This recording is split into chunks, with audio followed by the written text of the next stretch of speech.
हाँ भैया, तो बात ये चल रही थी कि अगर हम लोग इसकी बात करें, थर्मोडायनेमिक्स की बात करें, टॉपिक हमारा रिवर्सिबल एंड इरिवर्सिबल प्रोसेस, ठीक है। तो रिवर्सिबल और इरिवर्सिबल प्रोसेस कैसे कैसे वो समझते ध्यान से। थर्मोडायनेमिक्स में मेनली हम लोग पिस्टन सिलेंडर अरेंजमेंट देखते हैं। कुछ भी काम होगा ये वाला अरेंजमेंट जरूर देखा जाएगा। पिस्टन सिलेंडर अरेंजमेंट, जो मूवेबल पार्ट होता है इसको बोलते हैं पिस्टन, ऊपर नीचे और ये पूरा सिस्टम क्या है, ये सिलेंडर है इसका।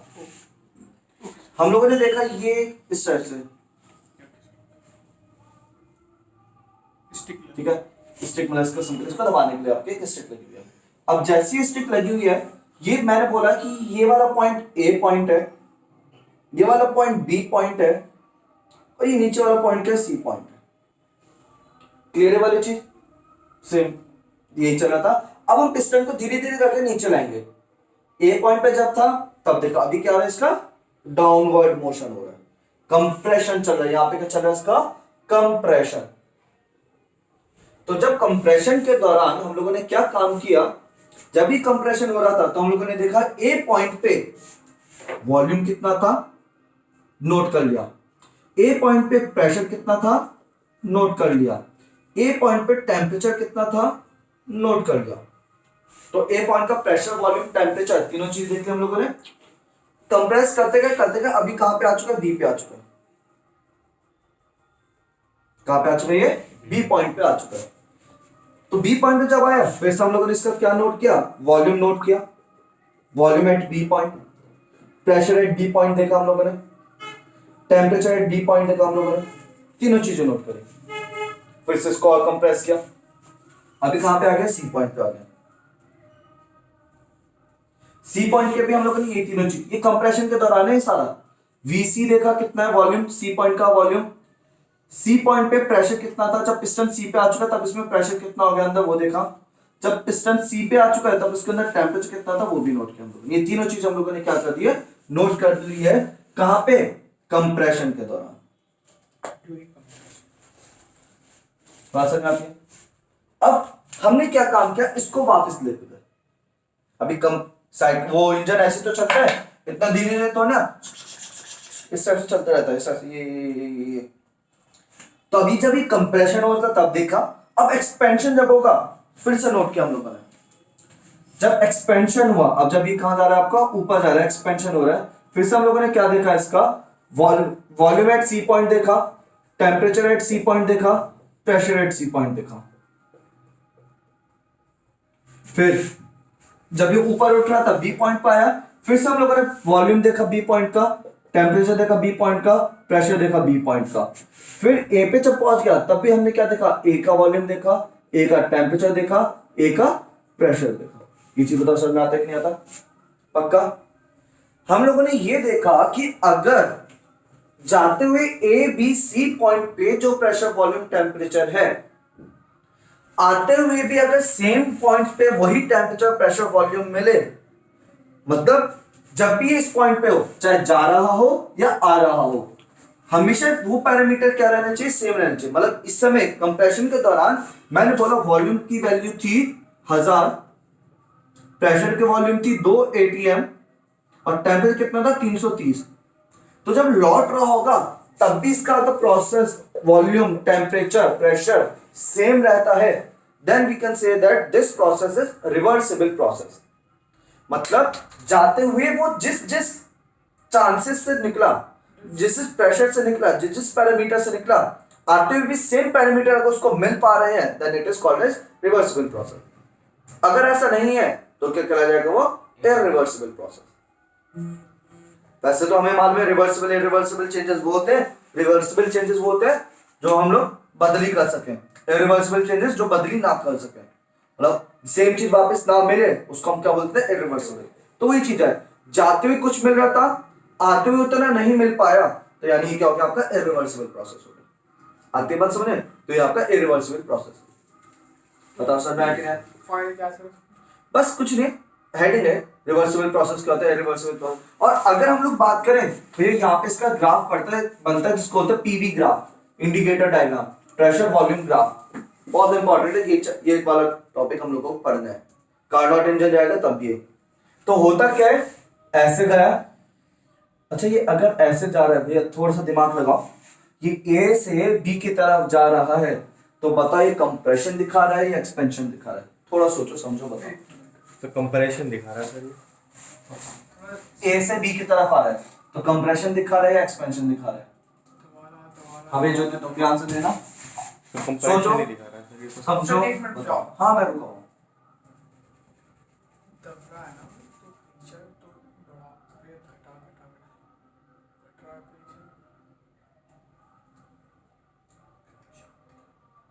घट रहा है प्रेशर का एक्सपेंशन लग रहा भैया। Compression expansion, expansion sir expansion. Expansion pressure घट रहा है। एक्सपेंशन है ये नहीं कहा। बिल्कुल सही, Volume एक्सपेंशन है ये क्या है? एक्सपेंशन। ए से बी जा रहे हैं तो भैया ए से बी जाते हो आप देख लो, वॉल्यूम की वैल्यू पहले इतनी थी, फिर वॉल्यूम की वैल्यू इतनी होगी, फिर वॉल्यूम की वैल्यू इतनी होगी, फिर वॉल्यूम बढ़ रहा है। चलो वो छोड़ो, प्रेशर देखते हैं। प्रेशर पहले ए पॉइंट पे प्रेशर इतना था, जब बी पॉइंट पे है तब प्रेशर इतना हो गया, मतलब प्रेशर क्या हो गया? कम हो गया। इंक्रीज घट रहा है वो प्रेशर क्या हो रहा है? कम हो रहा है। तो ये चीज क्या दिखा रही है? एक्सपेंशन। एक्सपेंशन। अगर लौटने वाला डायग्राम सेम इसी जगह से आ जाएगा, मतलब ओवरलैप कर रहा है कंप्रेशन का और एक्सपेंशन का, अगर वो ओवरलैप करके आता है वो क्या करा जाएगा? Reversible process. रिवर्सिबल मतलब सेम पॉइंट मिल रहा है, इस पॉइंट पे जो प्रेशर था जो वॉल्यूम था वही जाते हुए मिला, वही आते हुए मिला। लेकिन अगर ऐसा मिला, जाते हुए ऐसा मिला, आते हुए ऐसा मिला, हाँ, तो ये क्या हो जाएगा आपका? irreversible process. मतलब if it does not follow the same path during compression and expansion, then the process is said to be irreversible process. Simple सी चीज, बेसिक है एकदम। ठीक है, आती है बात समझ? इसकी डेफिनेशन मैं आपको सेंड कर दूंगा, वो आप लोग नोट कर लेना, ज्यादा टाइम नहीं लगाएंगे ये जो इसमें। यहाँ पे कंप्रेशन किया है, हाँ। ये वही है सिक्के रख रख के किया है फिर नहीं, वो कैसे भी करें, क्वासी स्टैटिक प्रोसेस नहीं है, कैसे भी कर सकते हो कुछ भी, वो तो अलग अलग देखेंगे। इसमें भी कंप्रेशन एक्सपेंशन तीन तरीके के होते हैं, adiabatic compression, isothermal compression, adiabatic expansion, isothermal expansion, इस टाइप से। ठीक है, वो चीज हम लोग कार्नोट इंजन में देखेंगे, जो कि बहुत इंपॉर्टेंट है। चलो यहां तक समझ आते हैं। ठीक है, डेफिनेशन जब पढ़ोगे अच्छे से समझ आ जाएगी वाली चीज, मैं सेंड कर दूंगा, याद दिला देना। तो 4 टाइप के होते हैं सर ये। क्या चीज? सर हाँ 4 होता है, isothermal compression, isothermal expansion, adiabatic compression, adiabatic expansion. और साइकिल क्या होती है? कल के हम लोगों ने बताया साइकिल क्या होती है, मतलब जहां से ये साइकिल ही थी एक तरीके की, ये पिस्टन यहाँ पे था, यहां से यहां गया और वापस यहां आ गया, ये क्या हो गई? साइकिल ही तो हो गई, जहां से शुरू किया वापस उसी जगह आ गया, दिस इज कॉल्ड साइकिल। वो चाहे कैसी आया, चाहे वो सेम पाथ पे आया, चाहे इरिवर्सिबल पाथ पे आया, रिवर्सिबल पाथ पे आया, उससे मतलब नहीं, लेकिन आ तो गया ना ओरिजिनल पोजीशन पे, तो वो क्या कहला देगा? इसका साइक्लिक प्रोसेस कहलाएगा। ये कौन सा ना कि इसका उल्टा इस साइक्लिक प्रोसेस, एक प्रोसेस था, एक साइक्लिक प्रोसेस था। एक तो सिंपल प्रोसेस होता है, प्रोसेस मतलब सिंपल चेंज होना, थोड़ा थोड़ा चेंज होना, कोई सा भी कैसा भी चेंज, वो है प्रोसेस। साइक्लिक प्रोसेस ये होता है चेंज तो हो रहा है लेकिन चेंज होके वापस वो अपनी ओरिजिनल पोजीशन पे आ रहते हैं, वो क्या कहलाएगा? आपका साइक्लिक प्रोसेस। आती है बात समझ? ये साइक्लिक प्रोसेस और सिंपल प्रोसेस। आगे समझते हैं एडियाबैटिक प्रोसेस। ठीक है, अभी तक है, चलो फिर समझ लेते हैं आइसोथर्मल, एडियाबैटिक, ये सब क्या वर्ड है। ठीक है, आगे समझते हैं, इसकी डेफिनेशन नोट कर, मतलब डेफिनेशन नोट कर लेना रिवर्सिबल या रिवर्सिबल की। अब ये जो प्रोसेस मैं बता रहा हूँ, यहाँ पे जो प्रोसेस चल रहे हैं वो आपके प्रोसेस चल रहे हैं आपके कार्नोट इंजन के लिए, जो कि इंपॉर्टेंट पार्ट रहता है काफी ज्यादा। ठीक है, तो उसी के बारे में थोड़ा देखते हैं क्या है, कैसी चीज है कार्नोट इंजन। कार्नोट इंजन क्या है? कार्नोट इंजन एक तरीके से जैसे हमारा कार का इंजन होता है ना, तो वही कार का इंजन वो कैसे काम करता है, उसके लिए एकदम मतलब आइडियल इंजन बना दिया गया। आइडियल मतलब जिसको बहुत हल्के हल्के चलाया गया, हल्के हल्के चेंज किया गया, हल्के हल्के वापस लाया गया, आइडियली काम कर रहा है उसमें सारा।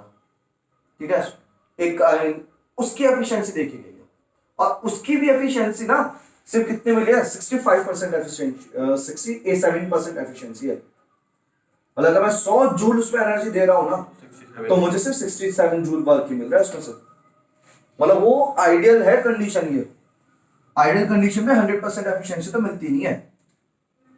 बात समझ में आती है? कार्नोट इंजन को आइडियल इंजन बोला जाता है। अगर कार्नोट की तरह भी कोई इंजन बन जाए तब भी उसकी एफिशिएंसी 1 नहीं हो सकती। मैक्सिमम एफिशिएंसी किसकी रहती है? कार्नोट इंजन की रहती है। तो कार्नोट इंजन ऐसा है क्या, क्यों इसकी बात कर रहे हैं वो देखते हैं, उसने ऐसा क्या काम किया कार्नोट ने, वो समझते हैं। तो उसने ये काम किया, देखो इंजन के अंदर मेनली ये काम होता है, compression expansion, compression expansion, compression expansion, compression expansion. इसके अलावा कुछ काम ही नहीं है। पूरी थर्मोडायनेमिक्स में यही चले, कंप्रेशन एक्सपेंशन। रेफ्रिजरेटर यही काम करता है, कंप्रेशन एक्सपेंशन, कंप्रेशन एक्सपेंशन। आपका इंजन यही काम करता है, लेकिन वो किस तरह से करता है वो समझते हैं। तो भाई कंप्रेशन और एक्सपेंशन, कंप्रेशन एंड एक्सपेंशन आपके दो तरीके के होते हैं। आज समझ लो, कल के लिए फॉर्मूला के बारे में। एक होता है आइसोथर्मल और दूसरा होता है इसका एडियाबैटिक। एक होता है आइसोथर्मल एक्सपेंशन, एक होता है एडियाबैटिक एक्सपेंशन। तो भैया आइसोथर्मल पहले समझते हैं, एडियाबैटिक हम लोगों ने सबसे पहला जब जीरोथ लॉ ऑफ थर्मोडायनेमिक्स पढ़ा था वहां पे भी हम लोगों ने वर्ड पढ़ा था adiabatic. Adiabatic means this is a isolated system. कैसा सिस्टम है? आइसोलेटेड या इंसुलेटेड, आइसोलेटेड बोल दो। जैसे कल को हम लोगों ने पढ़ा था सिस्टम कितने तरीके के होते हैं? 3 तरीके के होते हैं, open system, close system, isolated system. तो वही आइसोलेटेड सिस्टम है, मतलब ये ऐसा सिस्टम है जिससे ना ही मैटर ट्रांसफर होगा ना ही एनर्जी ट्रांसफर होगी। बात समझ में आती है? इसके लिए हम लोग क्या करते हैं,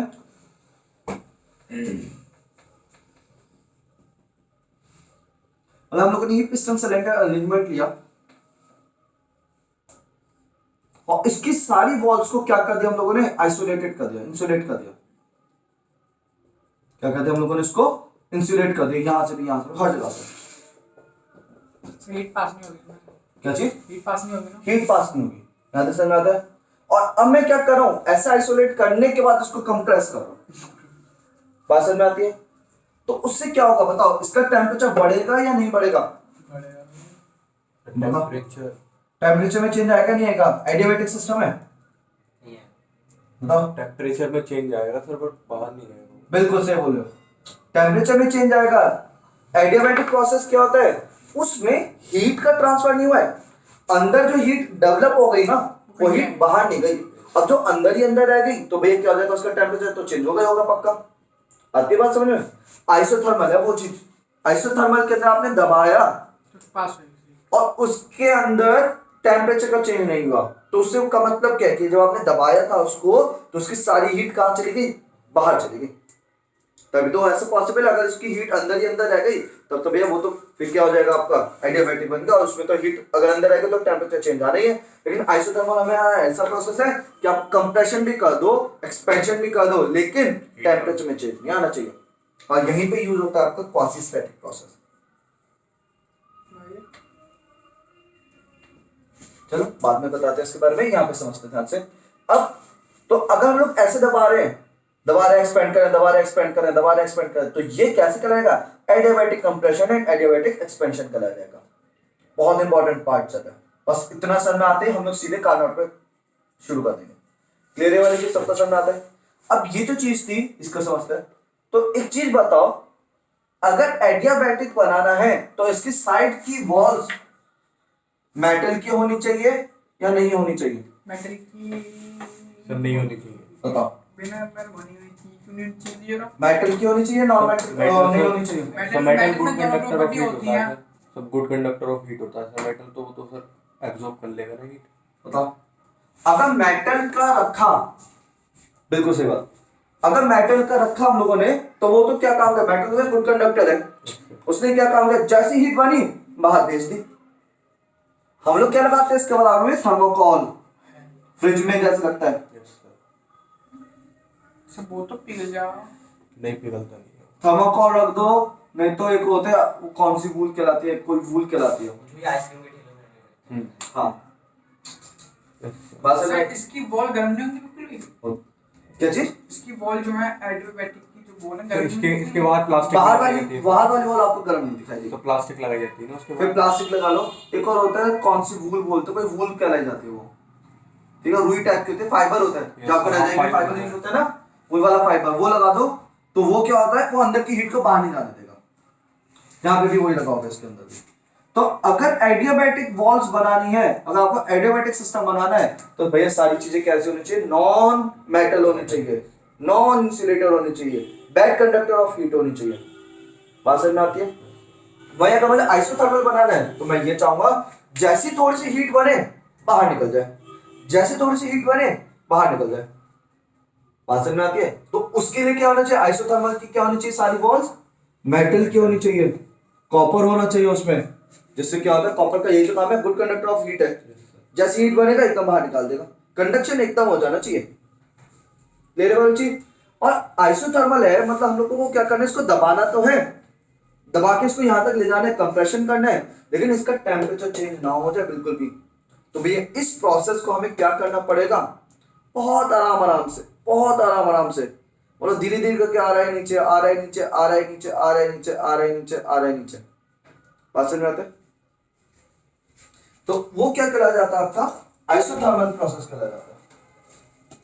आइसोथर्मल क्या होता है, बहुत हल्का प्रोसेस होता है, जिससे जो भी हीट डेवलप हो रही है, मतलब मुझे तो इतना देखना है, सुनो ध्यान से, कि यहां से जब वो यहां तक आ गया ना, तो यहां पे जो टेम्परेचर है यहाँ पे भी वही टेम्परेचर, वो चाहे हल्की आए तेज आए उससे मतलब नहीं है, लेकिन जब वो यहां से यहां आए तब टेम्परेचर चेंज नहीं होना चाहिए, तभी आइसोथर्मल करा जाएगा। और वो कब पॉसिबल है, जब आप बहुत हल्की हल्की चीजों कराओगे। वही मैं बोल रहा हूं, एडियाबैटिक क्या है कि सिस्टम यहां से यहां आ जाए लेकिन हीट बिल्कुल भी ट्रांसफर ना हो, उसके बाद होती रहे, लेकिन जब प्रोसेस हो रहा है, जिस दौरान प्रोसेस हो रहा है उस दौरान हीट नहीं निकलनी चाहिए बिल्कुल भी। तो भैया एडियाबैटिक प्रोसेस को मुझे तेज करना पड़ेगा, हल्का हल्का करना पड़ेगा, एडियाबैटिक है? एडियाबैटिक को मुझे बहुत झटके से करना पड़ेगा, उसको टाइम ही ना मिले हीट निकालने का। मैंने एकदम जैसा आपने अगर हल्का हल्के करोगे तो हीट निकलती रहेगी धीरे धीरे करके, हो सकता है मैं झटके से कर टक, मेरा कंप्रेशन भी हो गया और उसमें से हीट निकली भी नहीं, प्रोसेस के दौरान नहीं निकली, उसके बाद निकलते रहे, हमें कोई मतलब नहीं। चलो ऐसे मारो धाक से ऊपर भाग के वही जब इसमें कंप्रेशन कर रहे हैं तो हमारा टेम्परेचर चेंज होना चाहिए। इसमें हाँ, आइसोथर्मल में। आइसोथर्मल में टेम्परेचर का चेंज होना और चाहिए, जब हम इसका वो एक्सपेंशन करेंगे तो तब भी टेम्परेचर में चेंज होना चाहिए। आइसोथर्मल से कंप्रेशन या एक्सपेंशन होगा धीरे धीरे धीरे धीरे, टेम्परेचर में बिल्कुल चेंज नहीं आएगा, कंटिन्यूअस हीट ट्रांसफर होता रहेगा। एडियाबैटिक जस्ट उल्टा है, टेम्परेचर में चेंज जरूर आएगा, हीट ट्रांसफर बिल्कुल नहीं होगा, और बहुत जल्दी से होगा, टक करके होगा। बात समझ में आता है? ये चीज है। तो आप लिख लो कंप्रेशन एक्सपेंशन दो तरीके के। आइसोथर्मल कैसा होगा, बहुत क्वासी स्टैटिक होगा, मैं बता चुका क्वासी स्टैटिक। रिवर्सिबल और इसके लिए 7-8 लाइन छोड़ दो, 7-8 लाइन छोड़ के इसका लिख लो जल्दी से, कंप्रेशन एक्सपेंशन का क्वासी स्टैटिक प्रोसेस। आइसोथर्मल क्या होगा, पहली बात क्वासी स्टैटिक होगा, हल्के हल्के चलने वाला। सेकंड पॉइंट क्या होगा क्वासी स्टैटिक के बाद, टेम्परेचर कांस्टेंट रहेगा।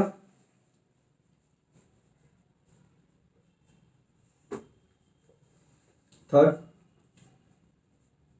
Heat transfer take place.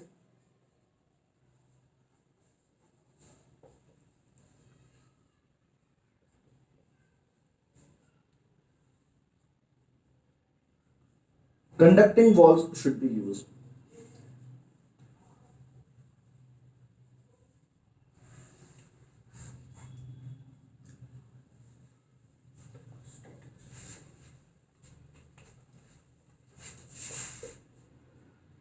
Spontaneous, एकदम झटके से स्पॉन्टेनियस प्रोसेस होगा,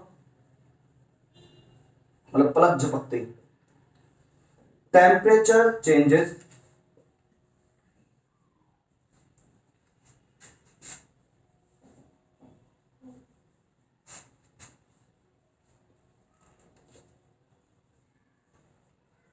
heat transfer does not take place.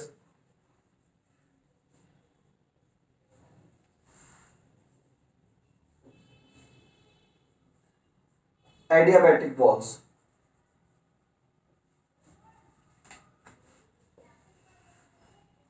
Insulated walls use. ठीक है, आज के लिए इतने रखेंगे, बाकी कल